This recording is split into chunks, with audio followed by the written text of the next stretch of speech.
आदाब नाजरीन, Saiyaara news TV में आपका खैर मकदम है। आइए देखते हैं कुछ अहम खबरें। 6 दिसंबर 1992 को 550 साला क़दीम तारीख़ी बाबरी मस्जिद दहशतगर्दों के हाथों शहीद हो गई। ये दिन पूरे मुल्क की तारीख़ का सियाह तरीन दिन है। ये दिन हम मुसलमानों के लिए यौम सियाह, यौम दुआ और यौम गम और यौम तजदीद अहद है।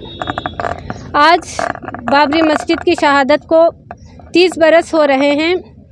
इस मौके पर हम सब यहाँ ईदगाह उजाले शाह सईदाबाद में जमा होकर अल्लाह रब्बुल इज़्ज़त से बाबरी मस्जिद की बाजियाबी के लिए दुआएं कर रहे हैं और साथ ही बाबरी मस्जिद के कातिलों, मुजरिमों और तमाम गासिबीन के हक़ में बद्दुआएं कर रहे हैं। बाबरी मस्जिद के ताल्लुक़ से पूरे मुल्क के मुसलमानों की तरफ से जो गफलत, कोताही और लापरवाही सरजद हो रही है, हम अल्लाह रब्बुल इज़्ज़त की बारगाह में अपने उस जुर्म की माफ़ी मांगते हैं और साथ ही उससे ये दुआ भी करते हैं कि काशी मथुरा समेत 3000 से ज़ायद मसाजिद जो संघ परिवार के निशाने पर हैं, ऐ अल्लाह उन तमाम की हिफाजत फरमा और हमको भी ये हिम्मत और तौफ़ीक़ दे कि हम अपने मसाजिद की ख़ुद हिफाजत कर सकें। हमारा मौक़िफ़ है कि मस्जिदें अल्लाह की मिल्कियत होती हैं और एक दफ़ा जिस जगह मस्जिद बन जाती है वो जगह फ़र्श से लेकर अर्श तक क़यामत के दिन तक मस्जिद करार पाती है, चाहे उसके दरो दीवार सलामत हो या ना हो।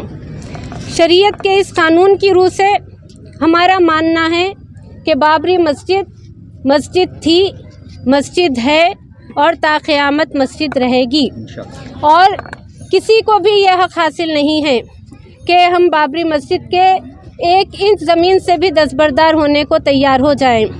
लिहाजा हमारा अज़्म है कि हम बाबरी मस्जिद की जिद्दोजहद को उस वक्त तक जारी रखेंगे जब तक कि बाबरी मस्जिद दोबारा उसके असल मकाम पर तामीर नहीं हो जाती और हम ये जिद्दोजहद अल्लाह पर ईमान और कामिल यकीन के साथ जारी रखेंगे।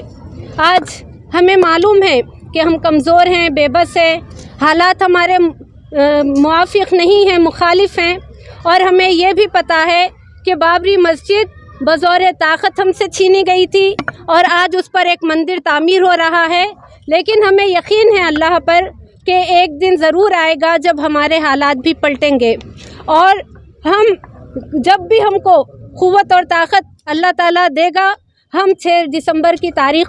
जैसा कि आपने देखा नाजरीन, क्या हो रहा है देश और दुनिया में। इस चैनल को सब्सक्राइब करिए, लाइक करिए, शेयर करिए और हमें दीजिए इजाज़त।